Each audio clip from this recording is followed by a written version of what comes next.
Muy buenas tardes, amados hermanos. Los saluda a ustedes el presbítero Luis Flores Salazar de la Iglesia Nacional Presbiteriana Belén.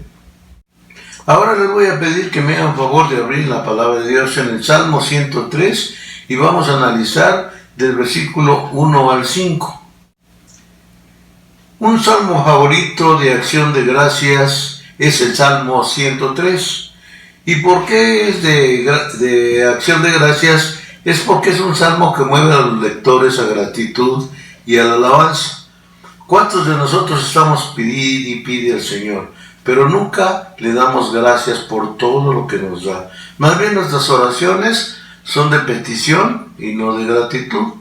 El gran predicador Charles Spurgeon dice acerca de este salmo: como en los majestuosos Alpes algunos picos se elevan más sobre todos los demás, así entre todos los salmos inspirados hay una altura del canto que sobrepasa a los demás. Este Salmo 103 siempre ha parecido ser el monte Rosa de la divina cadena montañosa de la alabanza. Un salmo de David. Y si vemos el contexto histórico, el contexto histórico nos da a entender que con mucha posibilidad fue escrito por David cuando ya era un anciano, cuando ya estaba muy viejito, cuando se daba cuenta de la gravedad del pecado y el valor del perdón. Y esto es muy cierto, hermanos. Nosotros mientras somos jóvenes, no, ni cuenta nos damos de que pecamos y pecamos a discreción. Pero conforme vamos envejeciendo nos vamos dando cuenta del valor de que Cristo haya muerto en la cruz. De veras que no valoramos y que nos ha perdonado a los que hemos recibido su perdón, y también de que hemos pecado contra el cielo y contra Él. Y por eso nosotros debemos de entonar este salmo con mucho gozo. Muchas de las posibilidades lo escribió entonces, como decimos, cuando era anciano. Pero esto nos invita a exhortar en tres sentidos a la canción de acción de gracia. El primer sentido lo vemos en el Salmo 103, capítulo 1. David alienta a su alma a que alabemos a Dios. Y vemos así, dice: bendice mi alma mía a Jehová, Jehová Dios mío, mucho te ha engrandecido. Y esto es muy importante, que nosotros reconozcamos que Él es grande. Y en las alabanzas que cantamos damos a entender que Jesús o Dios mismo es grande, que es el mismo. Estamos afligidos y yo quisiera primero decir, quisiera que estar en comunión con Dios y empezar por un examen propio. Esto es lo que debemos empezar a hacer nosotros los cristianos, hacer un examen propio. ¿Cómo estoy alabando al Señor? ¿Estoy haciendo una rutina de la alabanza? ¿Ya la veo como algo tan común? ¿O cada día busco nuevos matices para poder cantarle al Señor, con tal de que Él se agrade de mi canto? No importa si canto bien, si canto mal, si tengo buena voz o no. Lo que importa es la intención del corazón. Entonces aquí nos damos cuenta que está afligido por falta de gratitud.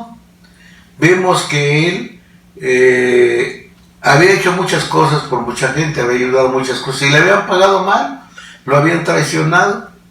Pero él estaba dándose cuenta aquí que estaba triste por esto, y sobre todo por su hijo Absalón, quien había sido su consentido, lo había querido, tenía varios hijos, pero él era el preferido.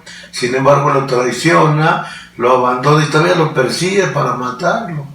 Pero Dios hace justicia con los hijos mal agradecidos.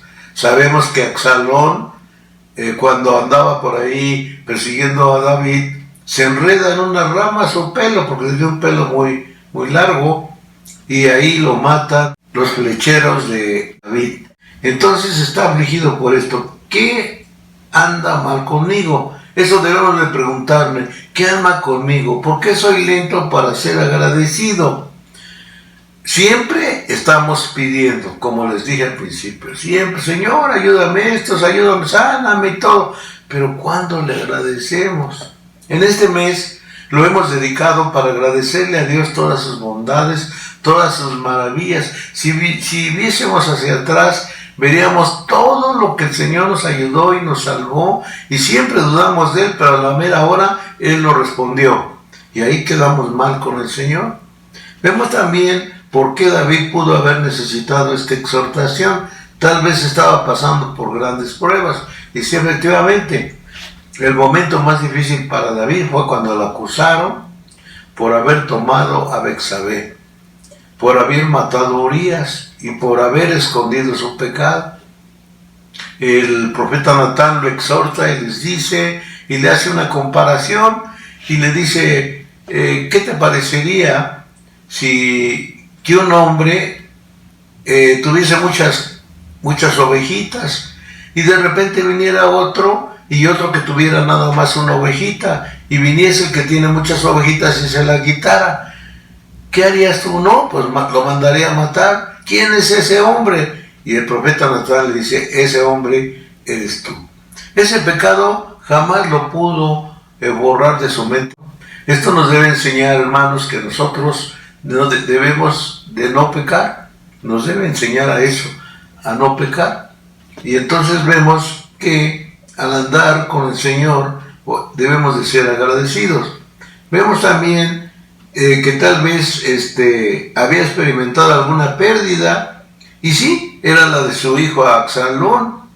Había muerto y hacía tiempo, porque él ya era viejito aquí, y fue mucho su dolor que nunca se separó de su corazón, ni aquella traición que le hizo a Urías. Entonces era un dolor para David que realmente era tremendo cómo sufría él. Vemos entonces que no hagamos cosas malas que después nos llegue a remorder la conciencia y Dios tenga que reprendernos, porque todo lo que hizo en secreto David, su hijo, lo hizo en público. Vemos entonces aquí también que hay personas que lo habían traicionado, personas en las cuales él confiaba. ¿Cuántas veces nos ha sucedido también a nosotros que confiamos en personas y no son sinceras, sino que nos traicionan, hablan mal de nosotros, inclusive si pueden atacarnos de una manera más certera, lo hacen, y por eso le dolía en su corazón? Tal vez se había dejado atrapar por la rutina de su adoración. Esto es muy importante, hermanos. Nosotros nunca debemos de llevar una rutina en la adoración, no decir. Una vez un joven, recuerdo, que nos dijo, ¿para qué vengo a la iglesia? Siempre dicen lo mismo, siempre predican lo mismo, siempre cantan lo mismo. Y hermanos, debemos de variar la adoración, pero no debemos de quejarnos de la liturgia. La liturgia no se puede cambiar. Se puede cambiar el proceso o la forma de hacerlo, pero no se puede cambiar la liturgia. Y es importante también aquí que tal vez sencillamente él estaba muy triste. ¿Y cuál es esta razón? ¿Por qué, pregunto a usted, le falta actitud de gratitud? ¿Por qué siempre estamos agradeciendo y una vez que nos cumple el Señor, lo abandonamos como los 10 leprosos que venían caminando y vieron a Jesús y les dijeron, Señor, sánanos, sánanos, decían, hijo de David, sánanos? Y el Señor los sanó. Y se fueron todos, y se vayan al sacerdote a dar gracias de que son sanados. Pero todos se fueron, pero uno antes de ese se regresó y le dijo, no, Señor, yo prefiero seguirte. Y al Señor le plació eso. Él fue también al sacerdote, pero lo importante fue que primero fue a Jesús. En aquel tiempo ya saben que había sacerdotes, pero vemos aquí también el segundo punto. Vemos que David afirma su necesidad de ser agradecido. En el versículo 2 dice así, bendice alma mía a Jehová y no olvides ninguno de sus beneficios. ¿Qué está diciendo aquí? Que nosotros debemos de bendecir a Dios y nunca olvidarnos de todo lo que ha hecho y sigue haciendo. Por eso hay un canto que dice, te agradezco por todo lo que has hecho, por todo lo que haces y por todo lo que harás. Aquí dice que la Biblia nos llama a ser agradecidos y nos habla de esto. Primera Tesalonicenses 5:8, eso espero que lo vean en su casa, habla precisamente del siervo de Dios, que nosotros, Él está sirviéndonos, nos está pastoreando, nos está cuidando, está orando por nosotros, pero nosotros nos olvidamos de Él. Total, se cerró la iglesia y a ver, ¿cómo le va? Ya nadie se preocupa de su bienestar, él tiene familia, tiene que pagar gastos, luz, gas, tiene muchas cosas, pero pues le llega muy poco la ayuda, y eso es lo triste, que nosotros nos olvidemos de ser agradecidos con aquel hombre que nos ha ayudado, porque es que el que envió Dios para que cuidara las ovejas. Vemos entonces que la Biblia nos manda a ser agradecidos. W.H. Tozer dice así: el agradecimiento tiene gran poder curativo, trae paz de Dios a su vida, hace una persona positiva que alaba y lo capacita para experimentar el contentamiento. Fíjense cuántas cosas da el Señor por ser agradecidos. Primero, trae paz a nuestra vida. Nuestra vida, a pesar de todo, tenemos paz, tenemos seguridad, pase lo que pase en el mundo, nosotros tenemos seguridad. También dice que una persona es positiva y alaba con gozo, porque siempre llega al templo con alegría, saludando a los hermanos con gozo, lleno de felicidad, aunque tenga problemas, si los problemas los deja en casa, pero cuando llega al templo, él va a alabar al Señor. Y así debemos llegar nosotros y alabar al Señor con una manera positiva, no negativa, no cantar como pez que ya se está saliendo del agua. Ya ven cómo pasa con los peces, ya empiezan a mover su boquita, así casi, y luego ya no cantan. Hay hermanos que van a la iglesia, se sientan hacia atrás, ¿para qué? Para no hacer nada, nada más estar viendo quién entra, quién sale. Sin embargo, nosotros debemos estar en las primeras bancas para escuchar mejor el mensaje y también ser agradecidos con Dios, porque venimos a alabar a Dios y cantar con gozo. Eso no quiere decir que seamos carismáticos, pero debemos de cantar fuerte y claro, capacitados para experimentar el contentamiento. Esto es muy importante. Nosotros debemos estar capacitados para en todo tiempo mostrar buena cara. No siempre una cara de amargura, de tristeza. Dice la palabra que en los tiempos más difíciles, nosotros los cristianos debemos alabar a Dios con todo nuestro corazón. David comienza, en el número 3, David comienza a contar sus bendiciones. Él ha vivido toda una vida de luchas, porque él fue un gran guerrero, de peleas, pero también de triunfos y de gozos. Recordemos que fue muy perseguido por Saúl, que lo quería matar, que en todo momento lo quiso matar, pero nunca pudo matarlo, porque estaba la protección de Dios y usaba mucho a uno de sus hijos para que él lo protegiera, y lo protegía, que llegaron a ser tan hermanos que siempre se habla mucho de David y Jonatán. Entonces aquí está la historia y vemos que David comienza las bendiciones y reconoce el perdón del pecado. Tú te has puesto a pensar, hermano, cuánto le debes a Dios por todo lo que has pecado, cuánto te perdonó el Señor. Si Dios ya nos hubiera destruido, ya nos hubiera mandado al infierno. Sin embargo, Él tiene mucha misericordia. Entonces esto debemos reconocer en este mes precisamente, que es el mes de acción de gracias, porque siempre estamos pidiendo y nosotros debemos ser agradecidos con Dios en todo tiempo, pero en este mes lo hemos dedicado a agradecer al Señor las bendiciones. Vemos también otra cosa importante, la razón por la que Cristo vino al mundo. ¿Vino para qué? Para que nosotros tuviésemos vida y vida en abundancia. A Él que le costaba quedarse ahí en el cielo y contemplar la historia, pero para que fuera creíble la Biblia, para que fuéramos nosotros testigos a través de la historia y los apóstoles.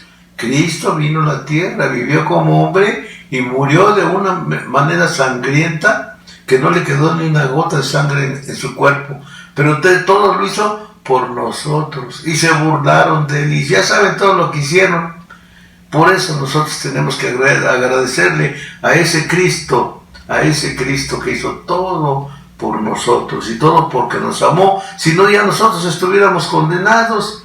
Vemos también aquí que ha sido que porque Cristo vino al mundo, como dije, así hemos sido perdonados. Él ha sanado todas nuestras enfermedades. Muchas veces nos dura una enfermedad mucho tiempo, pero al fin y al cabo, al tiempo, el Señor pone la forma, las maneras de cómo debemos nosotros ser sanados. Así es que tenemos que darle gracias a Dios aún. Si fuéramos buenos cristianos de antemano, y diríamos por fe, doy gracias a mi Dios, porque sé que Él me va a sanar. Y vemos también otra cosa, la santidad de todos nosotros. Y Dios es la fuente de toda sanidad. O sea, Él, ¿a quién podemos ir que nos sane si no es a Él? Nosotros decimos, no, es que fue el doctor, es que fue la curandera, es que fue la virgencita, es que fue el santo. Mentira. Dice la palabra del Señor que el único que se puede sanar es Dios. Y aquí lo vemos claramente. Y redime nuestra vida de la destrucción y nos rescata del peligro. ¿Cuántas veces hemos estado a punto de morir y nos hemos salvado? Acuérdese usted, hermano, ¿cuántas veces ha podido usted morir y se ha salvado de un choque, de un atropellamiento? Y el Señor nos salva de todas esas cosas que nos amenazan. Vemos entonces que Él nos corona de favores y de misericordias. Tiene con nosotros y nos satisface. Entonces hay que ver que realmente es un Dios amoroso, un Dios que nos cuida, no un Dios que nos creó y nos abandonó, sino que nos sigue cuidando y sustentando, y nos ha prometido que antes de que pase o después, no sabemos, solo Dios lo sabe, cuando Él venga, vendrá primeramente por nosotros, y nosotros lo recibiremos en el cielo. Esta es una verdad, hermanos. Y concluyo. El resto del Salmo continúa el canto de acción de gracias de David. Esto quiere decir que nosotros siempre debemos de glorificar a Dios. En ya sea que comamos o que bebamos, debemos de glorificar a Dios. Siempre que recibamos alguna bendición, siempre darle gracias, aún por lo malo. Decirle gracias, Señor, porque me pules como el hierro fundido en el fuego, y me sacas como oro pulido. Es por eso tan importante que nosotros tenemos que dar gracias a Dios. Y por último, el Salmo termina con un llamamiento a otros para que se unan al canto. Como yo les decía al principio, cuánta gente a su lado, y cuando usted vea que un hermano o hermana no está cantándole a Dios como debe cantar, diga, hermano, canta, alaba al Señor, aunque se enoje, hermano. Pues ¿a qué vamos a la iglesia? A ver, como la iglesia tradicional, nomás cruzaron nuestras manos, o vamos a escuchar y a participar, porque estamos participando del culto. No somos nada más personas observadoras, sino somos gente que participa, desde los que dirigen, del que predica, de los que levantan las ofrendas, etcétera, pero también de los que están ahí sentados, están participando en los testimonios, en el canto y en muchas otras cosas están participando también. O sea, no es un culto muerto, es un culto para vivos, para gente que vive y reina, y va a reinar con el Señor por los siglos de los siglos. El Salmo termina entonces con el llamamiento de que nos unamos al canto. Demos gracias por este mes de acción de gracias. Demos gracias al Señor, como dice ese canto o ese estribillo. Demos gracias al Señor, demos gracias por su amor. Y si continúa usted escuchando este corito o este estribillo, usted va a notar la gloria y la gracia de Dios en su vida.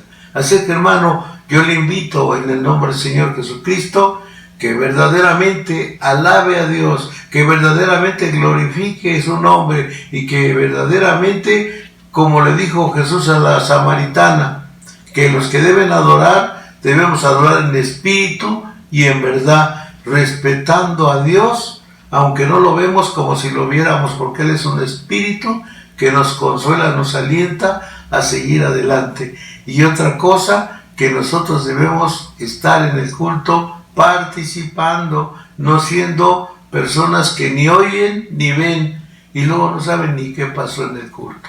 Entonces, hermanos, yo los invito en el nombre del Señor, que el Señor nuestro Dios está presente en todo momento y en toda circunstancia. No se olvide, hermano, que estamos en el mes de acción de gracias. Que el Señor les bendiga.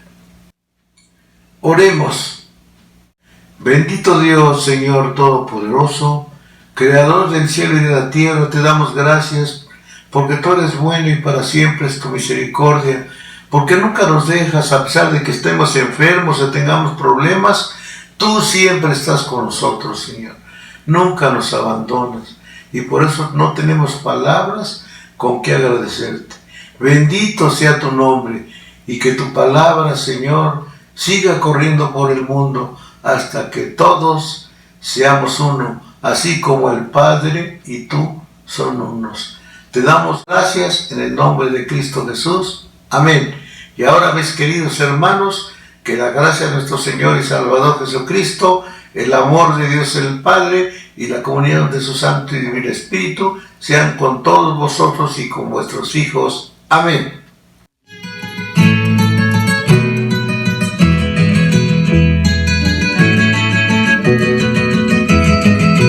Yo no puedo expresar lo que siento al hallarme en la casa de Dios, ni decir con todo el sentimiento como Cristo a mí me salvó. Pero ahora que ya su palabra me ha librado de toda maldad y dirige mis pasos por senda de amor, oh qué gran felicidad. Una alabanza más a mi Señor por sus bondades y su grande amor. Un canto más a mi Redentor. Cristo es de todo mi Salvador.